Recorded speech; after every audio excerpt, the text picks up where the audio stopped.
মিডিয়ার সামনে আমি কথা বলতে পারি না। এটা শোক র্যালিতে অনেকে প্রয়োজন। টাকা নিচ্ছি না, আমি বেশি না এগুলো। এই যে আপনি ভিডিও দেখে আপনাকে দাঁড়ান, একটু দাঁড়ান। পুলিশ বলছে বেকার মানুষ করবে না, নিশ্চিত এই ধরতে পারে। গত 5 দিন ধরে বেগম জিয়ার কবরে দলে দলে মানুষের আনাগোনা, হাতে ফুল, দুহাত তুলে দোয়া, একটাই প্রার্থনা তার আত্মার শান্তি। কিন্তু এই শোক আর আবেগের মাঝেই মাথাচাড়া দিয়ে উঠেছে এক ভয়ঙ্কর অভিযোগ। কালো ব্যাজ আর ধানের শীষের লোগো ব্যবহার করে সিন্ডিকেট চালাচ্ছে এক চক্র। জোরপূর্বক টাকা আদায়ের অভিযোগ। কারো কাছ থেকে 200 টাকা, কারো কাছ থেকে 100 টাকা, আবার কারো কাছ থেকে 50 কিংবা 10 টাকা হাতিয়ে নিচ্ছেন তারা। শ্রদ্ধা জানাতে এসে বিব্রতকর অবস্থায় পড়ছেন নেতাকর্মীরা। অনেকে মুখ খুলতে চান, আবার অনেকেই ক্ষোভ চাপা রেখে দিচ্ছেন। আপনি ইয়ে লাগাচ্ছেন, এই ফিতাগুলো লাগিয়ে টাকা নিচ্ছেন। 10 টাকা। এটা শোক র্যালিতে অনেকে প্রয়োজন। জোর করে লাগাচ্ছেন? না, জোর করে নয়, লোকে ডাক দেন আপনার কোনো জোর নাই। আমরা ফলো করছি। না, আমি মাত্র আসলাম। আমি মাত্র আসছি। আপনাদের টাকাটা নেয় আমরা 10 টাকা করে কিনি, কেউ 15 টাকা থেকে 20 টাকা দেয়। প্রায় 1 ঘন্টা আত্মগোপনে থেকে নজরদারি চালান দ্য নিউজ টিম। খোঁজা হচ্ছিল এটা কি বিচ্ছিন্ন কোনো ঘটনা নাকি পরিকল্পিত কোনো সিন্ডিকেট।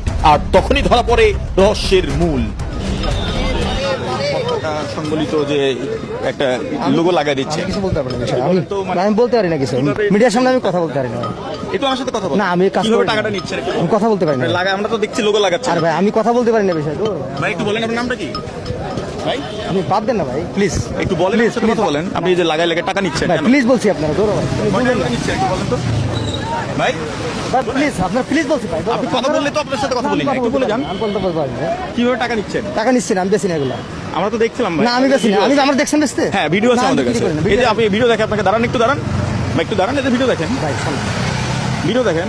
বেকার মানুষ করে বিক্রি করে না, প্লিজ। এই যে দেখেন, যে ভিডিও দেখেন। প্লিজ ভাই, দেন আপনি ভিডিও দেখেন। প্লিজ বলছে বেকার মানুষ করবে না, নিশ্চিত এই ধরতে পারে। কয় টাকা করে নিচ্ছেন একটু বলেন। 10 টাকা 5 টাকা যা দিলে ফ্রি, আমি যা দিলাম শেষ। না, ফ্রি না, আপনি সত্যি করে বলেন। আমরা তো দেখেছি আপনি এটা- এটা- টাকাও নিছেন। না না না না, সেটা ভিডিওতে আছে আমার কাছে, আপনাকে দেখালাম তো, ভিডিও দেখালাম। ধরো ভাই, আপনি কথা বললে আমি বললাম আপনার প্লিজ ভাই বলে যান।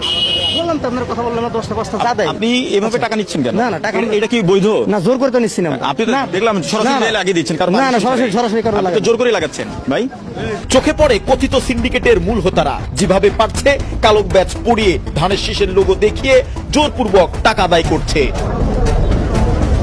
ক্যামেরা নিয়ে সামনে যেতেই কেউ অপরাধ স্বীকার করে, আবার কেউ ক্যামেরা দেখে দৌড়ে পালায়। মানুষের শোক, আবেগ আর শ্রদ্ধাকে পুঁজি করে এ কেমন ব্যবসা? এ কি ব্যক্তিগত লোভ নাকি সংঘবদ্ধ সিন্ডিকেট? মানুষের শোক নিয়ে এ কেমন রাজনীতি? শ্রদ্ধার নামে এ কেমন চাঁদাবাজি? এটা কি ব্যক্তিগত লোভ নাকি সংগঠিত অপরাধ? প্রশ্ন রইল আপনাদের কাছে। জয় ক্রিস্টোফার বিশ্বাস, দ্য নিউজ, ঢাকা।